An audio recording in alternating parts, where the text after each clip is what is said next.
Revenge office stories. The silence in that boardroom was the loudest thing I'd ever heard. It was this heavy, suffocating blanket of quiet, just thick with the unspoken shock of 20 different people. My cheeks were on fire, a hot, creeping flush of shame that I prayed no one could see. But of course they could. And right in the center of that silence stood Richard, the vice president of our division, with a smug, self-satisfied smirk playing on his lips. He'd just finished his little performance in front of our entire team, a few visiting executives, and the company's CEO himself. Richard had pointed a dismissive hand at me. "And this," he announced, his voice just dripping with condescending amusement, "is Sarah. She handles the details." He paused for effect, letting that hang in the air. Then the killing blow. "Maybe if you spent less time buried in spreadsheets, Sarah, and a little more time thinking about actual strategy, you'd be more useful to us." A few people laughed, but it was nervous. No one knew where to look. My heart was hammering against my ribs, just pure humiliation. I'd been with the company for 10 years. I was 38 years old, a senior strategist who had single-handedly built the very account he was presenting on. He thought he'd put me in my place. He thought it was some kind of power move to impress the big boss. What he didn't know, what he couldn't possibly comprehend in that moment of arrogant triumph, was that he hadn't just insulted me. He had just signed his own career's death warrant.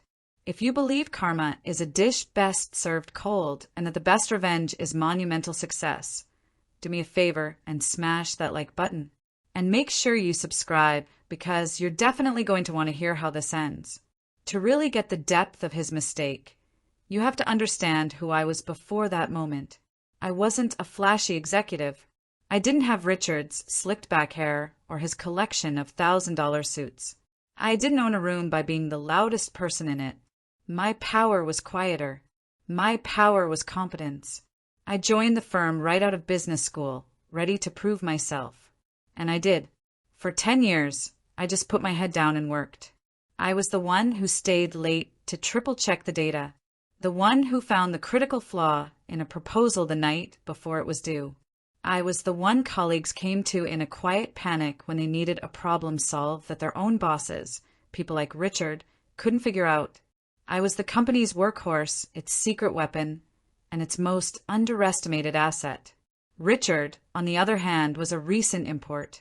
He'd been hired about 2 years earlier from a competitor to shake things up. He was all charisma and slick presentations. He spoke in confident buzzwords and painted these grand, vague pictures of success. He was a master of the corporate schmooze, remembering the names of CEOs' assistants and sending expensive wine on their birthdays. On the surface, he was the perfect executive, but underneath it all, he was a hollow shell. His strategies were paper-thin. His understanding of our business was superficial, and his greatest skill was figuring out whose hard work he could slap his name on. From the start, things with him were strained. I tried to be a team player. I'd prep him for big meetings with detailed notes and bullet points, only to watch him present my analysis as his own brilliant insight. "Great idea I had on the flight over," he'd say with that charming grin. The first few times I bit my tongue. I mean, that's corporate life, right? You support your boss, make him look good, and hope your contributions get noticed eventually. But the red flags were everywhere. He'd subtly belittle my input in meetings, framing my data-driven concerns as getting lost in the weeds. He'd forget to invite me to key client calls, then ask me to clean up the mess when he'd promised something we couldn't deliver. It was a classic case of insecurity masquerading as authority. He knew I was better at the job than he was, and it terrified him. So he had to keep me small, the absolute center of our professional universe, and the main source of Richard's prestige was a client called Innovatech Solutions. They weren't just any client, they were the crown jewel, a $40 million a year contract that made up a staggering 30% of our division's revenue. Losing them was unthinkable, and Innovatech was my baby. I landed them 7 years earlier when they were just a promising startup. I saw their potential when nobody else did. I nurtured that relationship from a tiny, 5-figure project into the giant it was now. I hadn't just managed the account. I was practically part of their team. I knew their CTO's concerns about legacy systems. I knew their head of marketing was struggling to prove ROI. I knew their CEO, a brilliant woman named Evelyn Reed, cared deeply about sustainable supply chains. I knew these things because I listened.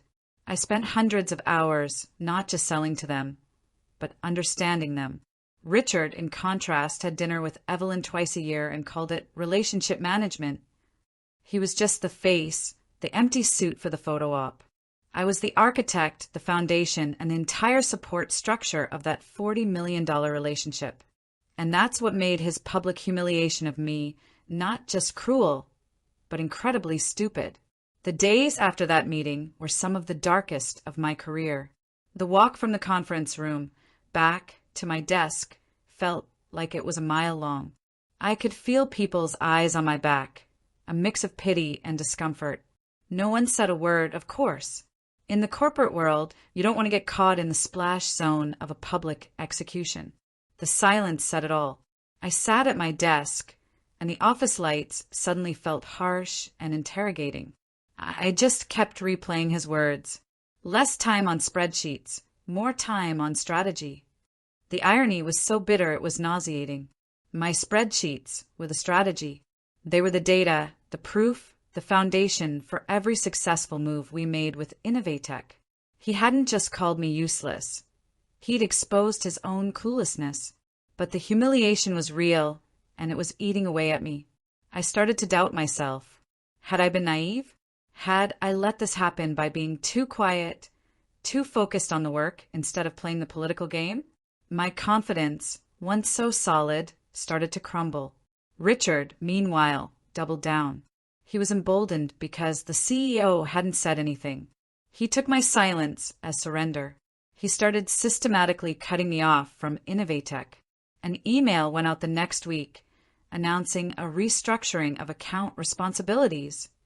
He assigned a junior manager, a kid barely 3 years out of college, as the new day-to-day contact. My role, he explained in a condescending one-on-one, was to provide high-level oversight and focus on internal reporting. I was being sidelined, benched, put in a pretty cage while he paraded around as the genius who managed the firm's biggest account. He was cutting off my access, my influence, my whole identity within the company. The nights were the worst. I'd lie awake, staring at the ceiling, my mind just a vortex of anger and helplessness. I felt trapped. My whole career was tied up in this company and that client. Quitting felt like letting him win. It felt like admitting he was right, that I was just a number cruncher who couldn't handle the big leagues. For a few weeks, I was just spiraling, going through the motions at work. My passion was gone, replaced by this dull, throbbing resentment. I was at rock bottom. The turning point came on a Tuesday afternoon. I was walking past a small conference room when I heard Richard's booming laugh. He was holding court with a couple of junior guys, chest all puffed out. I slowed down just out of sight, and then Evelyn Reed tells me, Richard was saying, loud enough for anyone to hear, "Richard, your strategic vision is the only reason we're still here. We'd be lost without you." A cold, electric fury shot through me. It was so pure and so clarifying that it burned away all the self-doubt. Evelyn would never say that. She was a woman of substance and precision, not fawning compliments. He was lying. He was building his legend on my work and his own blatant fabrications. In that instant, something inside me just snapped. The sadness curdled into a hard, diamond-sharp resolve. The question was no longer, why is this happening to me? It became a statement. He has no idea who he's messing with. I wasn't going to quit. I wasn't going to complain to HR. Those are the moves of a victim. And I wasn't a victim. I was a strategist. And I decided right then and there that I wouldn't just leave. I would burn his entire kingdom to the ground on my way out. And I'd do it using the very thing he mocked me for. My meticulous, obsessive command of the details. He wanted me to be more strategic? Fine. I'd show him a strategy that would leave him in ruins. My plan wasn't some single flash of brilliance. It was built, piece by piece, over the next 3 months with the same methodical precision I used to build the Innovatech account in the first place. Revenge, I decided, was a project, and I was going to be the most dedicated project manager it had ever seen. Phase 1, intelligence gathering. First move, I became an archivist of Richard's failures. For years, I had quietly cleaned up his messes to protect the client relationship. Not anymore. I created a secure, private file on my personal laptop. I called it the Richard Dossier.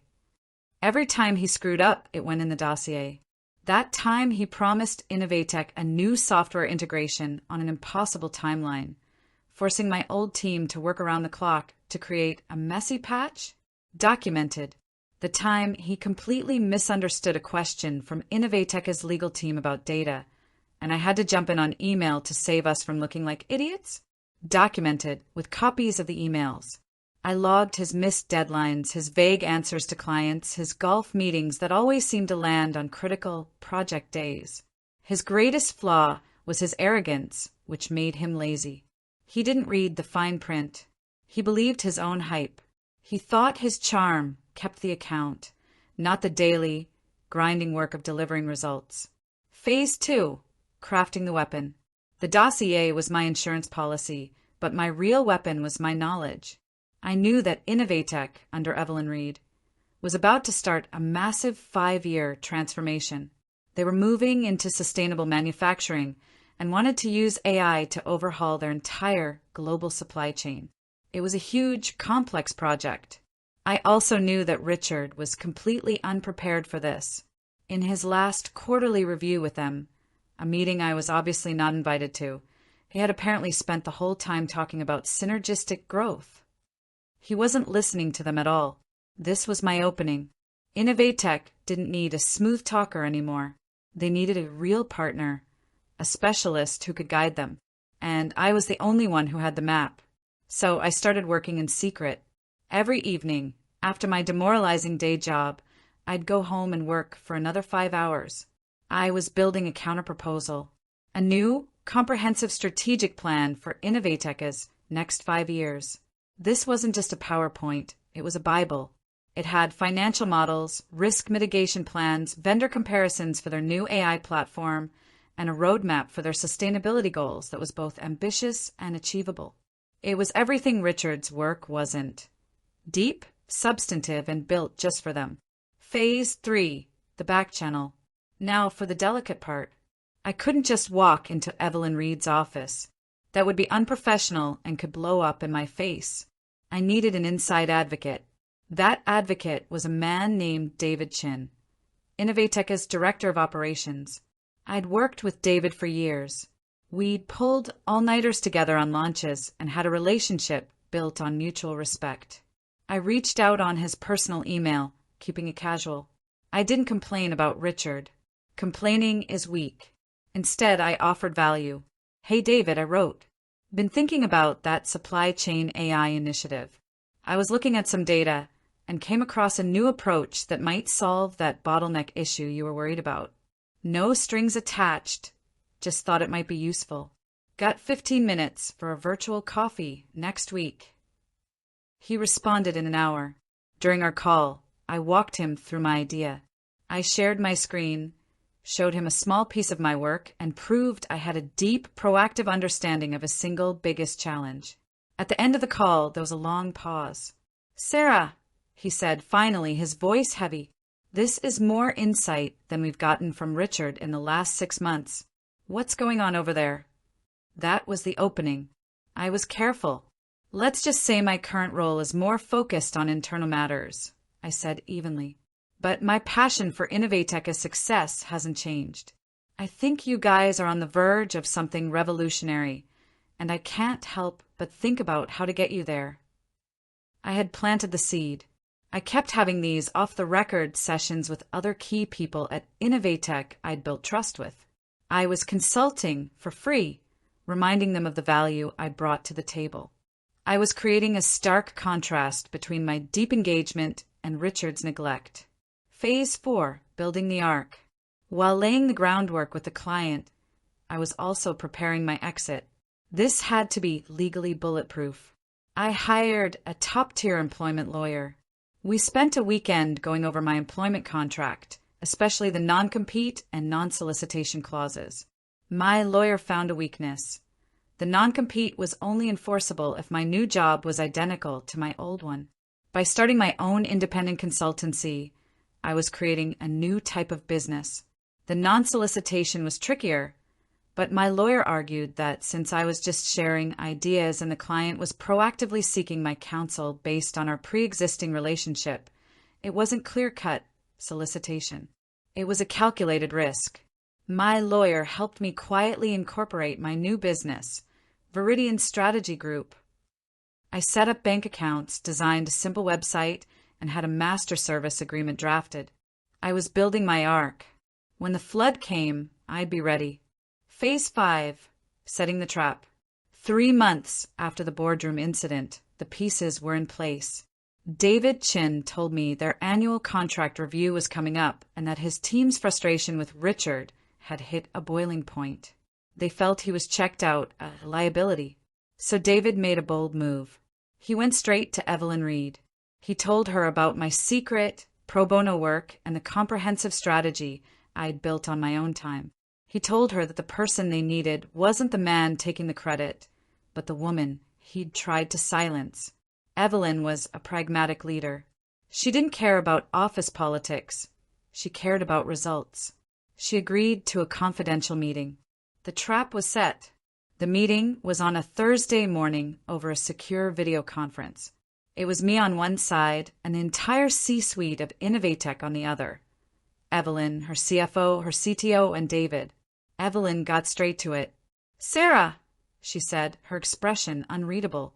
"David has made some very strong claims about the work you've been doing. He says you have a vision for our future. The floor is yours." My heart was pounding, but this wasn't the frantic beat of humiliation. This was the steady rhythm of adrenaline and preparation. This was my moment. For the next hour, I gave a masterclass. I walked them through my Veridian strategy proposal. I didn't just show them charts.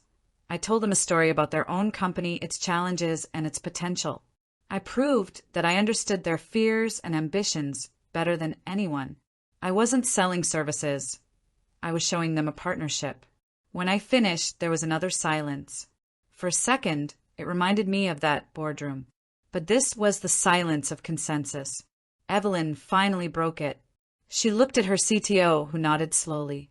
She looked at her CFO, who gave a thumbs up. A slow smile spread across her face. "Sarah," she said, "that was the strategy session I've been waiting 2 years for. Let's talk about the master service agreement. Send the paperwork to our legal team." It was done. Just like that. Innovatech Solutions, the $40 million client, was mine. The next day, I walked into my old office for the last time and submitted my immediate resignation. The news of Innovatech terminating their contract hit the executive floor like a shockwave. It didn't come from me. It came from Evelyn Reed herself in a curt email to our CEO announcing their transition to a new strategic partner, Veridian Strategy Group. The fallout was immediate. I didn't see Richard's face when he heard, but I heard about it. He was summoned to the CEO's office. The shouting could apparently be heard down the hall. My final confrontation with him was quieter, but so much more satisfying. I was at my desk, packing my things into a box when he appeared. His face was pale, his suit looked rumpled. The smugness was gone, replaced by pure rage. He just stood there, vibrating with fury. "You," he hissed, his voice low and venomous. "You backstabbing little—" I didn't let him finish. I stood up slowly, holding my box. I looked him right in the eye, my voice perfectly calm and cold. "No, Richard," I said, the words as sharp as a scalpel. "You did this. You told me to be more strategic. So I was. Goodbye." I turned and walked away, leaving him standing there in the ruins of the career he thought was indestructible. I didn't look back. Richard's career didn't just end. It was slowly and publicly dismantled, which felt more fitting. You don't survive losing a $40 million client. It's a stain that never washes out. Our CEO, the same man who sat silently during my humiliation, now saw Richard for what he was, a huge liability. Firing a VP is messy, so they opted for a death by 1,000 cuts. First, his team was reassigned. Then, his name vanished from the company website. He was moved to a smaller office, given a meaningless title like VP of Special Projects. He became a ghost, a cautionary tale whispered in the hallways. About 6 months later, he was quietly encouraged to pursue other opportunities. I heard through the grapevine he struggled to find another executive role. The story of how he lost Innovatech spread like wildfire through the headhunter community. The official line was that the client had shifted strategy, but everyone knew that meant leadership had failed. The last I heard, he was doing some low-level consulting, a shadow of the titan he'd pretended to be. As for me, my victory was as complete as his defeat. Veridian Strategy Group was a success from day one. With Innovatech as our anchor client, we had instant credibility. I wasn't just surviving. I was thriving in a way I never could have before. I built my firm on one principle: respect. I hired the smart, dedicated, quiet people who are so often overlooked. I made sure their work was recognized and their voices were heard. We delivered incredible results for Innovatech. That success attracted other clients. And within 2 years, my one-woman act of rebellion had grown into a multi-million-dollar consulting firm. I wasn't Sarah who handles the details anymore. I was Sarah, the founder and CEO. Looking back, that humiliation was a gift. Richard's arrogance was the push I needed to break free from a system that was never going to value me. He tried to put me in a box, but instead, he handed me the keys to my own empire. It wasn't just about revenge. It was about reclaiming my own story and proving my worth to myself. I guess the lesson is simple. Never underestimate the quiet person in the room. They aren't just listening. They're taking notes. They're building a strategy. And when they finally make their move, they don't lose. So what do you think? Was this a calculated act of justice, or did I take it too far? I'd love to hear your own stories of workplace revenge in the comments below. And if you enjoyed this story, don't forget to subscribe and turn on notifications for more tales of sweet, strategic satisfaction.